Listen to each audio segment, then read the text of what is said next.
کاف کا پہاڑ کہتے ہیں، یہ وہاں پر پہنچ گیا اور یہ زمین کا سب سے آخری پہاڑ ہے، اس کا کہ پہاڑوں کا سلسلہ ختم ہو جاتا ہے،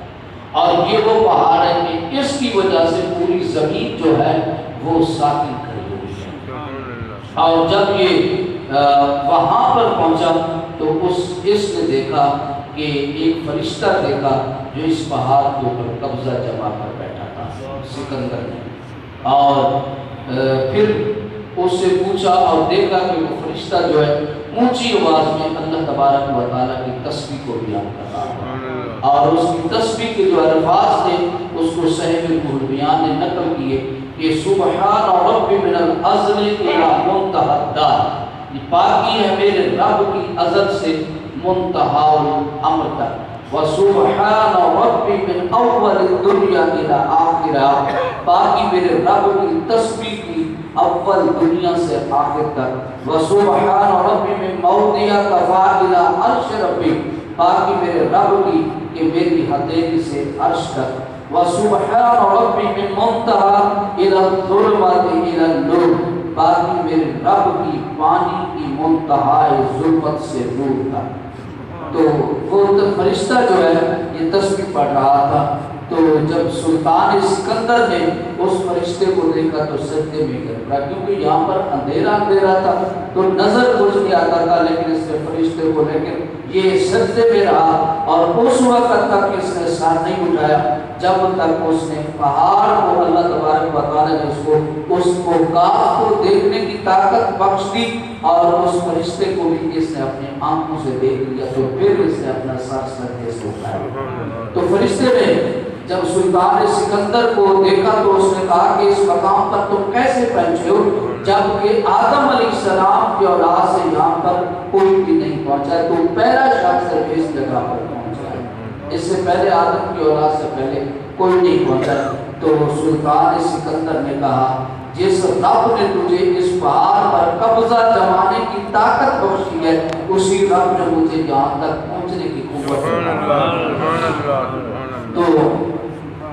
اس نے کہا کہ تو اس پہاڑ کے اوپر جو ہے کیسے قابض ہے، اس پر قبضہ کیسے کیا، کہ یہ بھی میرے رب نے مجھے یہ طاقت بخشی ہے کہ میں نے اس پہاڑ کے اوپر قبضہ کیا ہوا ہے، اور کہا کہ یہ وہی پہاڑ ہے جو تمام زمین کو محیط کی ہوئی ہے، اگر یہ نہ ہوتا تو زمین اپنے مکینوں سمیت الٹ دی جاتی، اس پہاڑ کی وجہ سے۔ اللہ تبارک و تعالیٰ قرآن پاک میں والجبال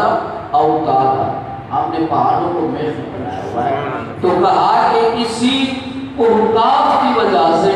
یہ زمین جو ہے یہ ساکن ہے، اگر یہ پہاڑ الٹ جائے تو اللہ کی پوری زمین الٹ جائے گی، اس کی وجہ سے اور آگے اس سے بڑھ کر اور کوئی پہاڑ نہیں ہے، یہ سب سے زمین کا سب سے بڑا پہاڑ ہے۔ تو جب ذوالقرنین پھر جب واپس لوٹنے لگا تو فرشتے سے کہا کہ مجھے کچھ وصیتیں کر دو، میں جا رہا ہوں، مجھے کوئی حکمت کی باتیں بتا دو۔ تو فرشتے نے کہا کہ اے ذوالقرنین، میری پہلی بات یاد رکھنا کہ کل کے رزق کے لیے کبھی پریشان نہ ہو، لیکن وہ بادشاہ تھا جس نے پوری زمین کے خزانے اس لیے، اسی کے بارے میں سکندر جب چلے دنیا سے دونوں ہاتھ خالی تھے، یہ سکندر کے بارے میں کہ شرق سے لے کر غرب تک حکومت کرنے والا جب یہ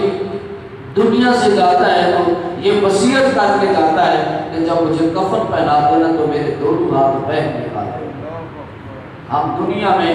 جب قمیض پہنتے ہیں کسی کی 4 جیبیں ہوتی ہیں، کسی کی 3 ہیں، کسی کی 5 ہیں، شلوار کی جیب بھی ساتھ ملا لو تو 4-5 جیبیں، 2 آگے لگا لو 2 ادھر، 4-5 جیبیں تو ہر بندہ رکھتا ہے، لیکن کفن کو جیب نہیں ہوتی ہے، کفن کو جیب نہیں لگائی جاتی ہے، بغیر کفن والا جو کپڑا دیا جاتا ہے اس کو جیب نہیں ہوتی ہے، وہ کفن بھی یہ اعلان کرتا ہے کہ اس کی جیب بھی نہیں ہے، تو نے لے کے کچھ نہیں جانا ہے۔ سکندر نے کہا تھا کہ جب میں دنیا سے جاؤں تو میرے دونوں ہاتھ بہہ نکال دینا، تو لوگوں نے پوچھا وجہ کیا ہے، کہا دنیا کو پتہ چل جائے شرق سے لے کر غرب تک حکومت کرنے والا، پوری زمین کے خزانوں کا مالک جب دنیا سے جا رہا ہے تو دونوں ہاتھ خالی، جو کفن پہنایا جاتا ہے اس کو بھی جیب نہیں ہوتی ہے۔ بندہ اس دنیا کی خاطر کون سا پاپ نہیں کماتا، کون سا گناہ ہے جو بندہ اس مال کے لیے نہیں کماتا ہے، اسی مال کو وہ اسی دنیا کو کمانے کے لیے رشوت بھی کھاتا ہے، سود بھی کھاتا ہے، جھوٹ بولتا ہے، فراڈ بھی کرتا ہے، چوری کرتا ہے، ڈاکے ڈالتا ہے، لوگوں کو پھنسا کر لوگوں کو جو ہے وہ سب بات دکھا کر انسان مال بٹورتا ہے۔ لیکن انسان یہ تو وہ مال ہے جس نے کہ اس نے کسی کے ساتھ وفا نہیں کیا، یہ کسی کے ساتھ نہیں رہتا ہے۔ تو پھر جو اتنی بے وفا چیز ہے بندہ اس کے لیے اپنی آخرت کو تباہ کر دیتے، تو اس سے گھاٹے والا انسان کوئی نہیں ہے، اس سے بے وقوف انسان کوئی نہیں ہے جو چند دنیا کے چند ٹکوں کی خاطر اور دنیا کی چند دنوں کی آسائش کی خاطر رات کو فقیر کی بھی گزر جاتی ہے، بھوکے کی بھی گزر جاتی ہے، جو رات اور جو سب سے عالیشان کھانا کھاتا ہے رات تو اس کی بھی گزر جاتی ہے، لیکن بہترین انسان وہ ہے جو اپنی رات جو ہے رزق حلال سے گزارتا ہے، جو کھاتا سوکھی روٹی کھا کر سو جاتا ہے لیکن رزق حرام کی طرف توجہ نہیں دیتا ہے۔ تو ذوالقرنین کو کہا کہ پہلے میری بات کو یاد رکھنا، کبھی رزق کے پریشان نہ ہو۔ نبی کریم صلی اللہ علیہ وسلم نے ارشاد فرمایا کہ جس طرح پرندے صبح اپنے رب کے اوپر توکل کر کے نکلتے ہیں نا، اس طرح بندہ اگر اللہ پر توکل کرے تو میرا رب یرزقہ من حیث لا یحتسب، اللہ اس کو ایسے راستے سے رزق دے گا کہ اس کا گمان بھی نہیں ہوگا، میرا رب اس کو دے گا۔ حضرت سلیمان علیہ السلام نے ایک مرتبہ چیونٹی کو پکڑ لیا اور پکڑ کر کہا کہ دن میں تو کتنی خوراک کھاتی ہے؟ کہا 2 دانے کھاتی ہوں ایک دن میں، 24 گھنٹے کی جو میری خوراک وہ 2 گندوں کے دانے ہیں۔ جناب سلیمان علیہ السلام نے چیونٹی کو پکڑا اور بوتل میں بند کر دیا اور 2 دانے بھی اس کے اندر ڈال دیے۔ جب دوسرے دن نکالا تو 1 دانہ کھا چکی تھی، 1 دانہ بچا ہوا تھا۔ جناب سلیمان علیہ السلام نے کہا تو نے تو کہا تھا کہ میں 2 دانے کھاتے ہوں۔ کہا سلیمان پہلے اللہ کے قبضے میں تھی اور آج تیرے قبضے میں تھی،